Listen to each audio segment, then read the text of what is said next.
Muy buenos días. Les doy la más cordial bienvenida a nuestro tiempo devocional Tu Palabra para encontrar el camino. Hoy es 8 de mayo del 2024. Vamos a continuar con la lectura de la Biblia con el segundo libro de Reyes, capítulos 6 y 7, y el Evangelio según San Juan, capítulo 1, versículos 29 al 51. Segundo de Reyes 6 y 7 y Juan 1, 29 al 51.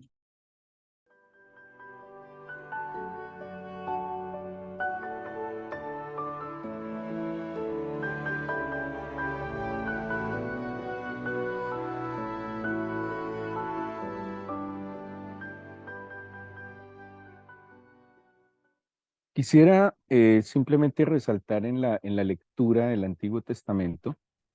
em, Ayer hablamos de una mujer sunamita que había hecho un acto de bondad como seguramente usted ha visto en la lectura, con el varón de Dios, y que le había hecho como un aposento, un lugar donde hospedarlo cuando él estaba en esa zona, que él había orado por ella para que pudiese tener un hijo. El hijo había enfermado, había muerto, luego el hijo había resucitado.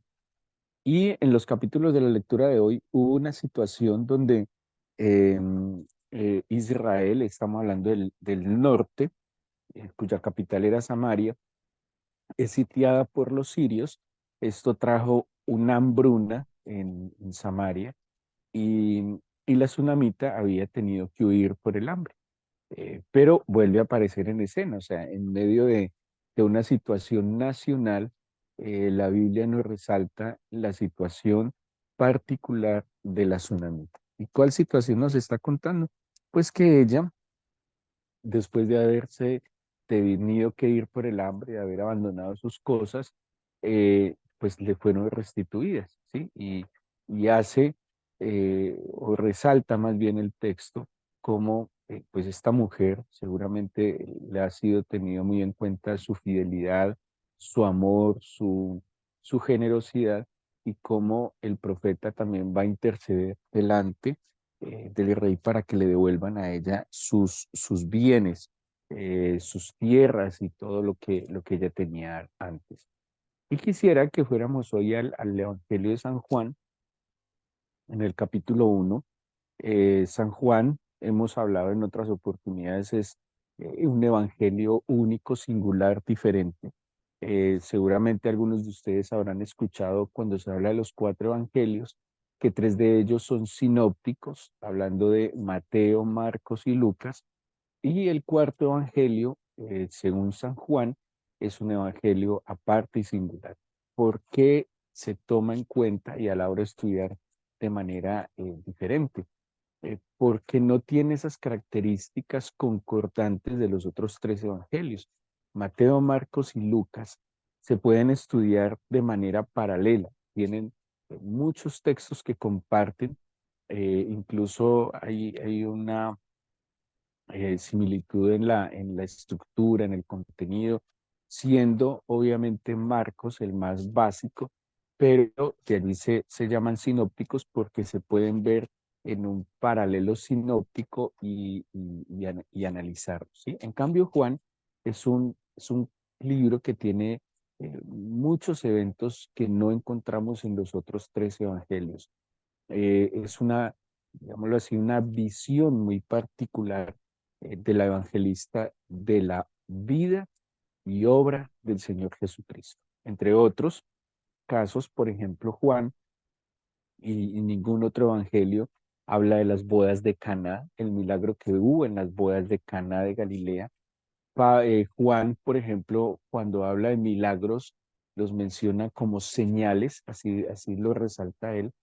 Y para Juan, en su narración, el primer milagro o el principio de señales del Señor Jesús es en las bodas de Cana. Por ejemplo, Juan nos cuenta de la resurrección de Lázaro en el capítulo 11. Eso solo lo encontramos en Juan. Eh, en Juan está lo de la mujer samaritana, solo exclusivo en Juan. Bueno, evangelio muy particular. Históricamente o en los últimos tiempos, los evangelistas, los maestros, los pastores, a los nuevos conversos, a los nuevos creyentes, siempre les recomiendan que inicien su lectura por el Evangelio de Juan, porque Juan tiene una visión muy particular del Señor Jesucristo. Si ustedes miran, por ejemplo, Mateo inicia el Evangelio hablándonos de la genealogía del Señor Jesús, demostrándonos que el Señor Jesús es hijo de David, que tiene legalmente derecho a ese mesianismo, porque el Mesías iba a ser un descendiente de David. Lucas también nos da una genealogía mostrándonos que efectivamente el Señor es descendiente de Abraham, ¿sí? Marcos nos muestra al Señor Jesús como el siervo sufriente. O sea, cada uno tiene una visión, pero el Evangelio de San Juan nos muestra al Señor Jesucristo como el Dios dado a los hombres, como el Emanuel, nos muestra al Señor Jesucristo como el mismo eterno. Y solo si ustedes cogen la Biblia, que a mí me parece una singularidad, el solo principio del Evangelio de San Juan, le está dando una relevancia como si fuera una reinterpretación al mismo Antiguo Testamento. Y si usted mira la primera palabra, las primeras palabras del Evangelio de San Juan, son las tres primeras palabras del libro de Génesis, en el principio, ¿sí? En el principio. Así que, si bien Mateo nos quiso llevar la genealogía hasta David, Lucas nos la lleva hasta Abraham, pues resaltando estos personajes, pues Juan fue mucho más allá y va a la eternidad y nos muestra el origen del Señor Jesucristo en el mismo Dios. O sea, esto es, insisto, para nuestra época es muy fácil verlo, para nuestra época es fácil aceptar estas declaraciones, pero para la época en que está Juan era algo muy difícil de comprender, ¿sí? Y sobre todo para los judíos era muy difícil de entender. Por eso que un judío llegara al Evangelio es porque había tenido una muy clara y profunda revelación del Señor. Ahora, ¿qué dice entonces el Evangelio? Dice, en el principio era el verbo, ¿sí? En el principio era el verbo. Les decía que en el Génesis 1, dice, en el principio creó Dios, ¿sí? En el principio creó Dios los cielos y la tierra. Esto tiene una similitud muy profunda porque eh, el crear es un verbo, ¿sí? Y hablando del Génesis, cuando dice en el principio creó, esta palabra que es bara, es un verbo que se le atribuye solo a Dios. O sea, a ningún otro ser humano o a ninguna otra entidad en el universo se le atribuye esta acción que está en el primer versículo del Génesis, ¿sí? Y es el verbo crear, el verbo bara. Nosotros podemos ser creativos, el ser humano es creativo, el ser humano en su creatividad transforma, pero cuando hablamos de crear es que de la nada, ¿sí? El Señor saca algo, eso es crear, pero eso se le atribuye únicamente al Señor. Pero ¿qué nos dice Juan? Juan toma de alguna manera este principio de la Biblia, el Pentateuco, de la Torah, en la acción del Señor. Yo también les he dicho que la palabra principio en hebreo podría traducirse también como primogénito, ¿sí? Porque es la palabra reshit, y esa palabra reshit puede ser primicia, puede ser primogénito, puede ser principio. En ese sentido, y así lo podemos interpretar los cristianos, en ese sentido, en el Génesis, podría decir en el primogénito, ¿sí? O sea, en el primogénito creó el Eterno, ¿sí? Creó el Padre, los cielos y la tierra. Así creo yo, bueno, no solo yo, muchos comentaristas que lo pudo haber interpretado Juan, y por eso dice, en el principio era el verbo, o sea, la acción de Dios presente desde la eternidad, ¿sí? La acción de Dios presente desde la eternidad. O sea, Juan nos está demostrando que el Señor Jesucristo, el Dios con nosotros, el Emanuel, el Salvador, estaba desde antes de la fundación del mundo, ¿sí? Le está dando un carácter de eternidad. Y dice entonces, en el principio, volviendo a Juan, era el verbo y el verbo era con Dios y ojo, el verbo era Dios. Sí, es demasiado claro, directo, no está poniendo como arandelas a lo que les quiere decir. Les quiere demostrar que el Señor Jesucristo no solo es el enviado, no solo es el ungido, no solo es el descendiente de David, no solo es el siervo sufriente, no solo es el gran maestro de Galilea, sino que el Señor Jesús es Dios mismo, el Hijo que es encarnado para sufrir el padecimiento de la consecuencia del pecado en él y liberarnos a nosotros de la consecuencia del pecado que es la muerte. Así que dice entonces Juan, era el verbo. Ahí hay una palabra que es logos, logos, que se utiliza mucho en el Nuevo Testamento y en textos obviamente en griego como la palabra respecto a la acción, ¿sí? Ahí dice, en el principio era el logos, era la palabra, pero no una palabra simplemente pasiva, sino que implica una acción. De allí que cuando nosotros vamos a Génesis 1, lo que vamos a ver es acciones, ¿sí? Juan nos está diciendo, en el principio era la acción, la palabra creadora, la palabra transformadora del Señor, y además aclara que ese verbo, Jesucristo, que es la palabra de Dios encarnada, que ese verbo no solo estaba con Dios, sino que además era Dios mismo. De ahí lo creemos así los cristianos en Génesis 1:26 cuando dice así la Biblia, dijo Dios, hagamos al hombre a nuestra imagen y semejanza. Algunos de tendencia o de ideología unitaria eh, creen que el Señor, basados en Proverbios 8, le está hablando a la sabiduría.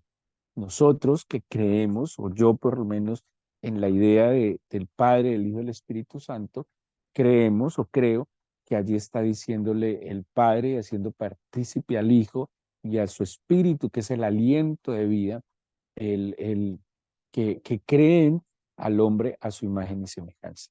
En el Génesis 1, hablando de el verbo hecho carne, el verbo que está desde el principio, encontramos por lo menos 8 verbos que menciona el Génesis 1 respecto a lo que nosotros entendemos como la creación, dando a entender Juan seguramente cómo ese verbo que era con Dios, además que ese verbo era Dios mismo, estaba presente en el principio de todas las cosas que el Padre crea, creando con él.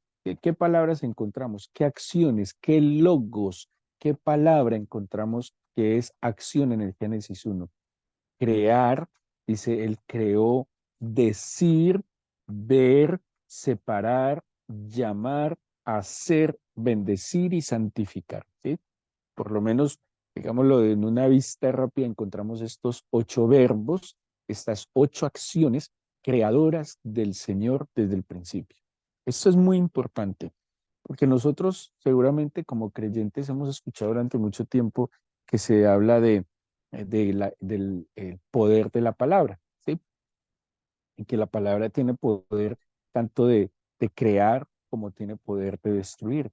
Esto nos lo demuestra el mismo Génesis 1, pero según Juan, esa palabra no es solo palabras, sino que es una palabra que está encarnada en la persona de Jesucristo. De allí que cuando Lucas trata de dar a conocer la vida del Señor, dice todo lo que Jesús comenzó a hacer y enseñar, porque antes de los dichos de la boca están las acciones. Algo así como que el poder y la verdadera palabra no está solo en decirlo, sino que está en hacerlo, en vivirlo. Por eso Jesucristo es el verbo hecho carne, ¿sí? Y yo he venido mencionando la palabra encarnada, porque es que eso es lo que dice Juan, el verbo hecho carne. La palabra está encarnada en la persona de Jesucristo. A propósito, estos verbos o estas acciones que les acabo de describir en Génesis 1, de alguna manera resumen lo que es la obra del Señor en su creación y por ende la obra del Señor en nosotros. Entonces, primero el Señor crea. El Señor puede, como decía Pablo a los romanos, el Señor puede dar vida a los muertos y puede llamar y llama las cosas que no son como si fueran. Eso de alguna manera es crear. De la nada, el Señor puede traer algo glorioso, maravilloso, ¿sí? De un desierto, el Señor puede traer grandes frutos, puede dar eh, digámoslo así, hasta alimentación.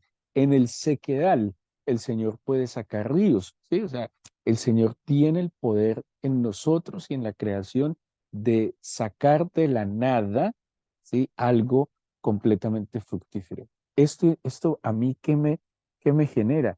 Tranquilidad y esperanza que por más complicada que sea la situación en la vida, que por más adversidad que haya, el Señor en Cristo, en su palabra, en la encarnación del Verbo, Él puede crear en mi vida, en mi entorno. ¿Sí? O sea, para el Señor no hay nada imposible. Eso fue lo que entendió la Virgen María cuando se pregunta, ¿y cómo voy a tener un hijo si no conozco varón, si nunca he tenido intimidad con un hombre? Y el Señor, ¿qué le dijo a través del ángel? Es que para el Señor no hay nada imposible. Pero ¿qué más nos dice este verbo hecho carne? Que Él dice, aquel centurión le decía una palabra tuya, di la palabra, porque tu palabra tiene el poder de generar lo que sea.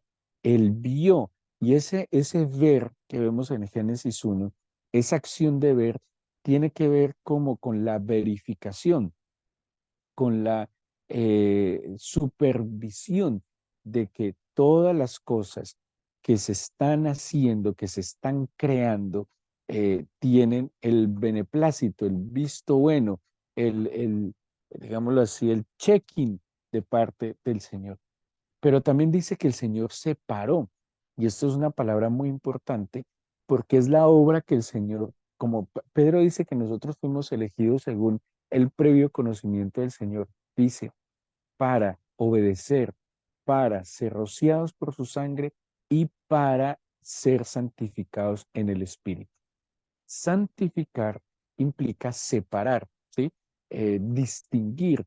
El Señor nos ayuda a nosotros a distinguir. Separar implica también discernir, diferenciar.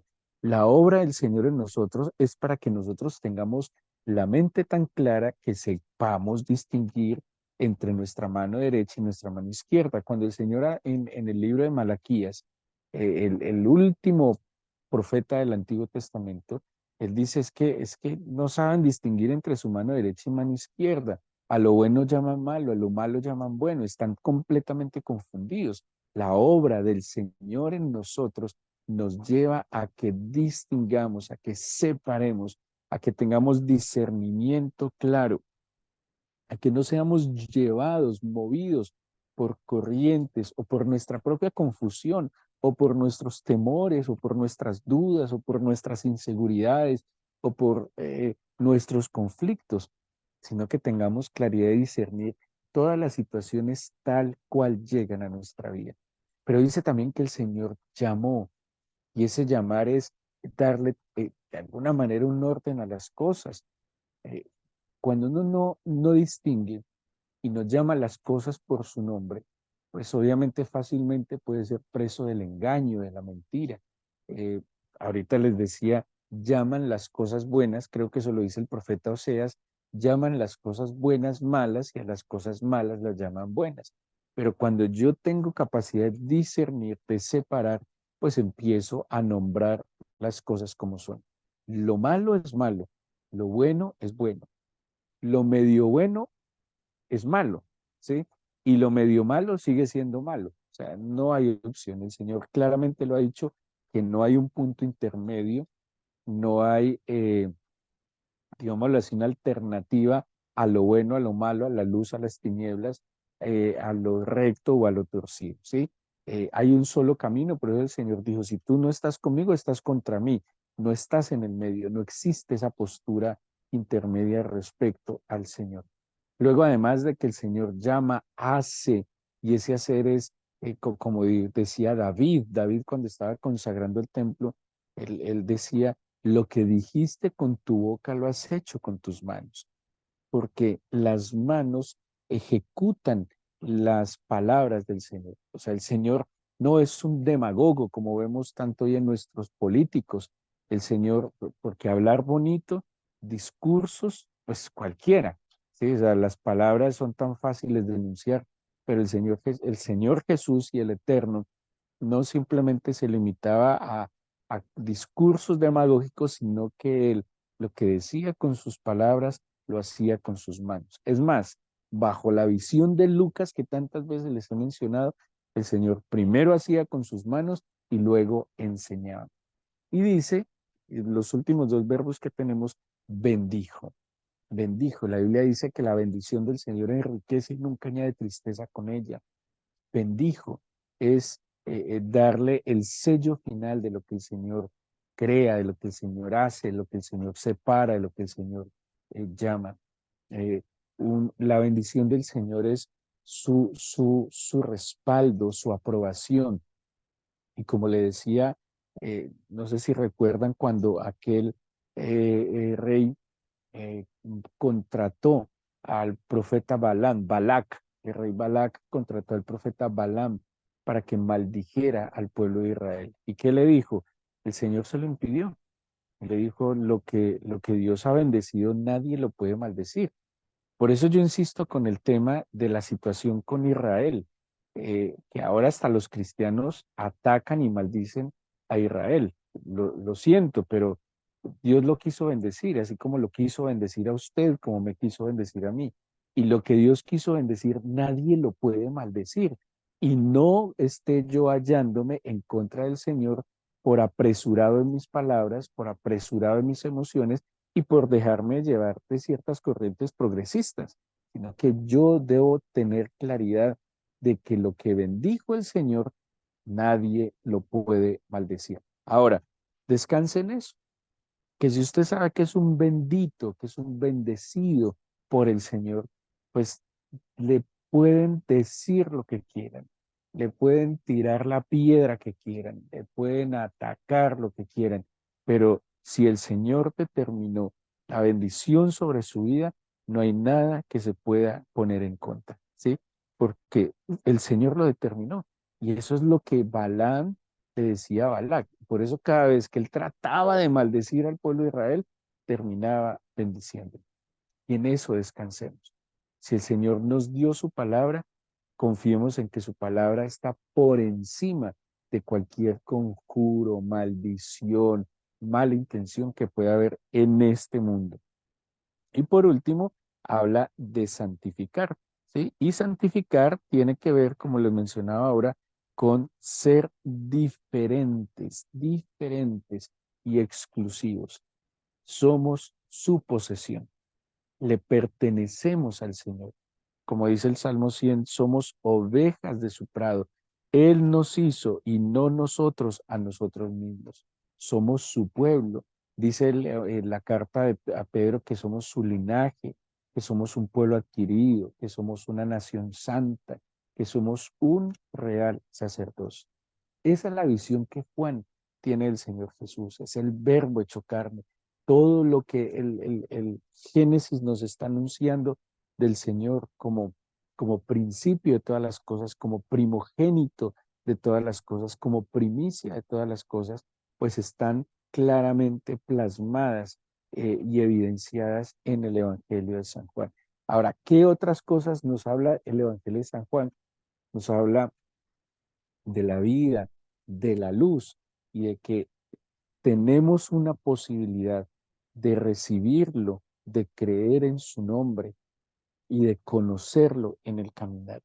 De hecho, dice en Juan 1, 12, 11, que cuando él vino a los suyos no lo recibieron, los suyos no creyeron en su nombre. Pero dice luego el 12, pero a todos o más a todos los que le recibieron, a los que creen en su nombre, les da potestad de ser hechos hijos de Dios. De un pueblo que no era pueblo, ahora es su pueblo. Nosotros no éramos pueblo, nosotros éramos ajenos al pacto, extranjeros y advenedizos, pero por un acto de misericordia del Señor que pudimos creerle, que pudimos recibirle, que pudimos reconocerle, pues ahora tenemos un poder, potestad, poder, una autoridad, un revestimiento especial de ser hechos hijos de Dios. Y somos hijos. Y dice Pablo, y si hijos herederos, y si hijos coherederos con Cristo. El Padre nos lleva a una identidad con Cristo y nos ve tan hijos como Cristo, ¿sí? Así que si somos hijos, deberíamos hacer el mayor esfuerzo en complacer al Padre. ¿Qué hizo el Señor Jesucristo? Amaba tanto al Padre, se sentía tan amado por el Hijo, que él buscaba complacer al Padre. ¿Y cuándo se complació el Padre en el Hijo? Cuando recibió su Espíritu, cuando, cuando le glorificó, cuando le obedeció. Yo no estoy llamado a estar en este mundo haciendo y sirviéndole al Señor para que me vaya bien, ¿sí? Yo no puedo pretender obedecer la escritura para que me vaya bien, ¿sí? Para que no me salgan las cosas mal. Yo creo que hay que madurar. Y el hijo, el creyente, que ama al Señor, su reacción lógica debe ser agradar. Hacer las cosas porque a Él le agrada. Hacer las cosas porque le amo, porque estoy agradecido y porque quiero que mi Padre se complazca en mí.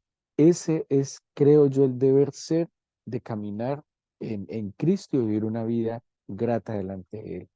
No para que me bendiga, me multiplique, porque según esto ya me bendijo, ya me santificó, ya obró en mi vida, ya pues lo hizo todo, lo dio todo. Ahora Él en mí, su espíritu en mí, es el que me ha de permitir que yo sea agradable delante de Él. Oremos, oremos porque eh, en lo que yo puedo percibir en la escritura es que tenemos eh, lo máximo, lo mejor, todo lo que pudiéramos anhelar lo tenemos nosotros. Démosle gracias al Señor. Samuel le dijo a Saúl que para quién es lo más deseable de Israel. Y, y lo más deseable de Israel no era solo dirigir la nación, es que sobre Saúl iba a estar el Espíritu del Señor. Cuando Saúl fuese ungido, iba a recibir el Espíritu del Señor para dirigir, para gobernar, para orientar, para apacentar el pueblo de Israel. Y, y Saúl no lo entendió. Lo más deseable lo tenemos nosotros, al eterno Dios, el todopoderoso. Lo que anhelarían las personas en este mundo, que buscan, que procuran a través de los bienes materiales, a través eh, de las riquezas, a través del conocimiento, buscan la felicidad, la plenitud. Nosotros lo tenemos, porque tenemos al Señor, que lo es todo, porque dice Pablo a los Colosenses, a los Efesios dice también que todo el Padre lo colocó en él. Te damos gracias porque sé que tú eres más grande que nuestros problemas, dificultades, necesidades. Te damos gracias porque por más difícil, por más desafiante, Señor, por más adversas que sean las situaciones, tú estás por encima de todo eso. Demasiado, eternamente. Así que hoy te pido entonces que me ayudes, me permitas inclinar mis ojos hacia ti, mi corazón hacia ti, poner mi mirada en ti, Señor, así lo dice el libro de Hebreos, que nos enfoquemos en ti, el autor y consumador de la fe, y que nos permitas ver a través de tus ojos. Hoy fortalécenos, Señor. Tal vez hoy experimentamos cansancio, hoy experimentamos agobio, Señor, preocupación. Hoy te suplico, Eterno, que nos ayudes a poner nuestros ojos en ti, a que nuestro corazón se fortalezca en ti y en tu palabra, y que así como desde el principio lo has hecho todo perfecto, tú eres la palabra encarnada que puede obrar hoy en mi vida. Puedes crear, hoy, Señor. Puedes santificar hoy, bendecir hoy, Señor. Tú puedes llamar, separar y hacer hoy en mi vida como lo has hecho desde el principio. Danos tu bendición, Señor. No nos desampares ni un solo instante. Cuida nuestros pasos, que no nos alejemos de ti. Y por favor, desde ahora, Señor, bendecimos lo que tú pones delante de nosotros. Gracias por tu palabra y por tu espíritu que nos guía en el camino. En el nombre de Jesús. Amén.